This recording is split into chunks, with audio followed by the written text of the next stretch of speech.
Hello everyone, welcome back to another episode of Bareham Engines.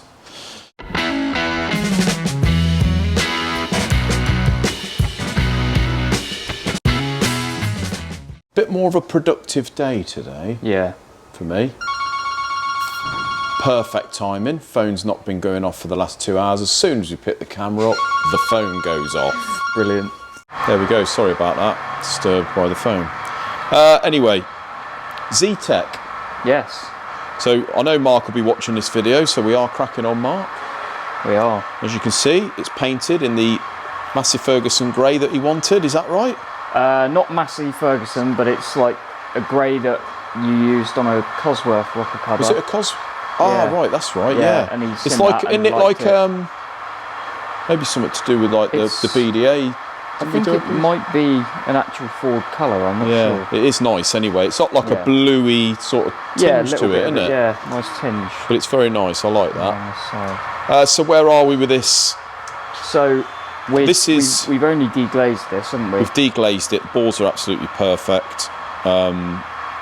Obviously, you know, we have to put it in the sort of warranty if we re-ring a job. We don't normally do it, but if the balls are perfect, then we don't mind doing it if the customer it's really don't sort of mind just it. how we feel about the engine, isn't it? Yeah. If it's in a good state and it's kind of... If we feel potentially that it could be absolutely fine, then we do say, but being a re-ring job, then it will be in the disclaimer, unfortunately, that any oil burning or smoking issues it is recommend that you bore it. Pistons are really good. They measure absolutely fine. The ring lands are fine. So got a new set of rings. I've gapped those today. They are standard rings, but they needed gapping. They needed opening out about 5 thou actually. Oh, right. Top and middle ring. Broke a second ring. Oh dear. I don't know whether I broke it, but I wasn't excessively opening it out. Same as I normally sort of thread them onto the piston. Yeah. And it just fell to bits. So I've had to order another ring set for this one piston, but that's on my head. Never mind. We've got bearings, so the customer supplied the big ends. Yeah. These are a Marla Motorsport, and we've got some upgraded mains, all in standard because the crank's good, isn't it? Yeah, crank's all fine. Balance the crank assembly. Yep, it's all balanced. Polish the crank. Job's a good one. We have got new head bolts. We have got various new bits like the lovely rocker cover there from Burton. Yeah, it's cool, yeah. And these powder coated ancillaries that go on the engine. So I am, what we're waiting for now, I'm going to get the crankshaft in this block. Yeah. Or we are. Are you wondering where it is? I will be. I ain't thought about that yet, but... It's up here. Is he? There he is, look. Kept nice and dry. Well done, mate. Cylinder head. We had a little visit yesterday from Dean from CTM. So CTM is, I normally deal with Charlie, who's Dean's dad. Charlie owns the place. CTM Performance. They're an engineering firm, a bit like us really, but I think by the sounds of it, they focus more on the machine inside rather than the engines, whereas we've gone the other way. They don't do so many builds then, they're more just machining. No, not so many builds. They do build, but there's more of them. There's about half a dozen at work there, apparently. Oh, really? But Dean's the son. He must be about my age, Dean, and he's heavily into cylinder heads. Yeah. So this is the Zetec head that we sent up there. I got them to port it, only because we've got enough to do. And things like this, Dean can get it done far quicker than me because he does it day in, day out. I've got them to push the old cast iron guides out, put a new set of bronze ones in there. Oh yeah, lovely. Port it all out, so it's at race spec, the ports. And we've got the nice three-face three-angle seats there, three-angle seats. Talk of the devil, Charlie's trying to ring there. That's weird, isn't it? So yeah, that's all ported out, mate. I faced it myself just so we know how much has been took off. Yeah. Is it all good? Just a little. Yeah, all good. Lick? One little lick over, 3 thou, job done. Proper.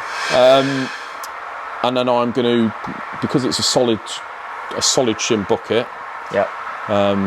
So we've got a shim on top of the bucket there. I'm going to set up the clearances. So it's easy to do that with the springs off. So you're going to do that.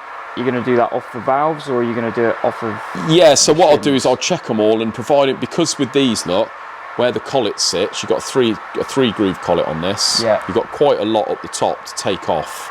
Yeah. So what we do, obviously, we've had to face them. The valves were not very great, so we've put a face on the valves, and then what that does is usually brings that, with the cut in the seats, brings the valve back, which will close the clearances up.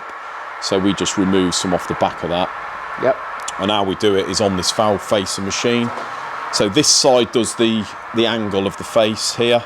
Yep. And this will do the opposite end. So we put the stem in there, just nip it up. Obviously with the wheel going, and you can wind it in and out with this. It just takes a little bit off the back. Just takes them off the back, mate, and then it's a bit of a lengthy process, isn't it? It is, really. You just have to keep trying it and putting a feeler gauge in until you get it right. So I shall be setting about that in a moment. I've ordered a headset, which is, I think, the last bit of the gaskets. I think so. From down at Ultra Parts, so I'll pop down and grab that. It's got the stem seals in. And then we can, once the pistons are down the holes, mate, we can get the head plonked on, can't we? Lovely, yeah. So this build here is sort of a stock build, but with a few trick bits. We've balanced the crank assembly. It's got the trick ARP conrod bolts in there, decent crank bearings. He's putting throttle bodies on it, hasn't he? Nice set of throttle bodies. We ain't seen them yet, have we? We may have done in an early video, but we'll see them when they're bolted onto the head. They'll look lovely. And he's hoping to get sort of 210, 220 horsepower out of this. A nice, reliable... Lovely in a Mark II Escort. I think that's going to be a really nice engine for him. It is. They're just like quite simple. It's an engine that I'd quite like to have in a kit car, really. Yeah. Be lovely, wouldn't it? They're lovely and simple, but they're reliable and... They sound the business. They're modern enough as well, so they're not like... Yeah, it's a nice engine, that. We've gone for the fast road cams. Okay. So it's not a race profile, it's a fast road, but it's enough to get that sort of power with them ports and the throttle bodies. So nice. That's all you want. You don't want it overstressed and a bit crap round the town, do you? Work it silly, you know. Lovely. So that is that, mate. What you've been doing? Oh, you've been doing Harvey's Civic. Yeah. So we've got 2 Civics on the go, or did have. Harvey's bottom end. But all you've done is put the crankshaft in. Put the crank in and seal up that bottom carrier. So you've balanced the crank? Balanced the crank. Deglazed it, faced Deglazed face, yeah, all that. Just put it together, check your clearances and... Yeah, I think he just wanted us to put the crank in. Yeah. So he'll be picking that up in a bit. That's another one out of the way. But the other Civic we've got over there, we've pretty much got the go-ahead for a decent set of pistons and rods, mate. Oh, we do? I can't remember at this point, because he rang me yesterday. I can't remember. I know the rods were iffy, weren't they? So it had done an end. We had to have another crank. Yes. One of the rods was knackered, but the other 3 were a bit all over the shop on the housings. They were a little bit tight in places and a bit funky. So. Yeah, so we might go for a set of Manleys, which are pretty cheap, to be fair, for what they are. You might as well, because they're great engines. These K20s. What about the pistons? Are they all right? The bores are a bit big. The bores are a bit all over the shop. So we might go for another set of pistons as well, bore it. All done then, isn't it? May as well. But that'd be a nice motor, that. But yeah, he's pretty much give us the go-ahead on that, mate, so that'll be the next one to crack on with. Still haven't heard from the guy with the Rover. I don't know whether he's quite got over the bill yet. Andy. No, he's all right. He's replied to me, he said it's all right. So, yeah, got plenty going on at the moment. Yep. Haven't heard from the gent with the 6-cylinder Ingenium. I was thinking about getting it off the stand.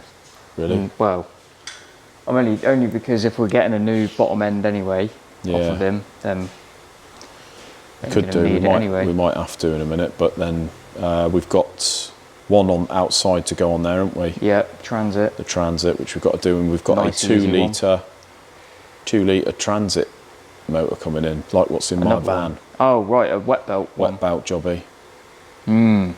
Got to do that. So I think that's done the old valves. Yeah. Belts all stripped and stuff. Oh dear. So give him a quote. That's Chris at CTS. Yeah. Chris, who put the engine in your Subaru. The very same. Good man, Chris. He's bought us some work, he has, bless him. Yeah. Can't thank you enough, Chris. So yeah, it's nice to be back to work really for me. Yesterday I had half a day off because it was my anniversary. I had an awful day yesterday. Oh mate, well it wasn't awful, was it? Weren't awful, but if you want to find out, go over to Bear and BTS because there's already a video on there. Oh, he's done a video on it. Isaac went to Birmingham yesterday to have his car mapped, the Subaru. Didn't end well. Didn't end well, didn't quite go to plan, so head over there and have a little watch of that video. Never mind. 380 miles. It'll all be all right. Yeah. Hi guys, in the office. I haven't been in the office for a while.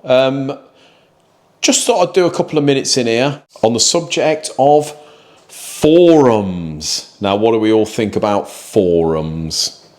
My opinion of forums is you've got to be very careful with them. You get a lot of experts on there, don't you?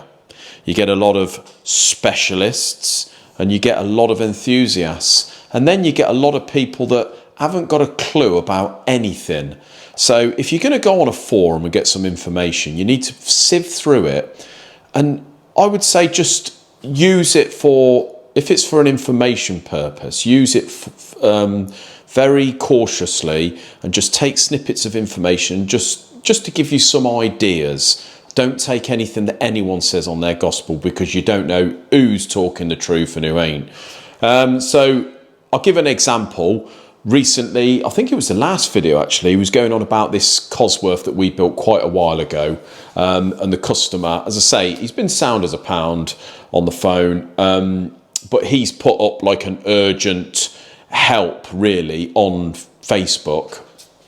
Although it's not a forum, it's still a form of social media where enthusiasts come in, because it was on, he put it on one of the car clubs, you know, whether it be one of the Cosworth car clubs, I can't remember, but you got 200 odd comments on there. So it's the same as a forum really, people putting in their penneth's worth and giving you some sort of advice of theirs. But yeah, a lot of it on there, to be honest, I agree with a lot of it, what it potentially could be, a lot of the comments on there, whoever these people may be. I'm sure there's a lot of people on there with good knowledge. But then I did notice a few names which are sort of, I would say, well-known names, maybe, in the old Cosworth world, putting in their little penneth's worth. And to be honest with you, I thought some of them were, not that I'm anything special or anything like that, and I'm sure that I probably give the wrong advice on stuff, but I would say that some of the advices were, bearing in mind the reputation they've got and the people and the sort of influence they've got over people in this world, I would say they're giving out bad information and probably not correct. So I don't know whether that's because some of the comments I read from the type of people that I know that are supposed to know that what they mean, and I'm assuming they do, or know what they're talking about with these engines, I'm assuming that they probably put comments on there to maybe entice the work to come to them, so they can sort it out. But yeah, just a little bit, I had to sort of giggle about it really and think, well, that's not the way I work as a specialist. I will give people the advice that I know, but I don't try to pretend to know things that I don't know. And I certainly wouldn't put it on forums, put the wrong advice and try and entice people to get work, saying that it's going to be a problem when we all know, the people that, you know, for us that know what we're talking about, we know that that's not the problem. So the only reason you could be putting stuff like that is to try and get them to send you the engine or whatever it is, and sort of charge them all again for it. But I don't know. But yeah, it was just a little quick one really, guys. It had to make me smile. As I say, I would just, if you look on forums for information, just be very, very wary. Be careful. Because there is people on there that are supposed to know what they mean. There's people on there that do know what they mean, or know what they're on about, and they do give a good advice. But then again, there's people on there that haven't got a clue, and they still give advice. And then there's people that are definitely meant to know what they're on about, but they're giving the wrong advice for maybe the wrong reasons. So just be very, very careful. Be wary, guys. But yeah, I suppose for entertainment purposes, they can be quite good fun to read the comments. But yeah, that's all it was. Thank you very much, guys, for being very patient. Sorry there wasn't a video yesterday. I'm sorry it was today, but at least you've got one, and there will be another one tomorrow. Have a great evening, and we will see you again tomorrow. Cheers, guys.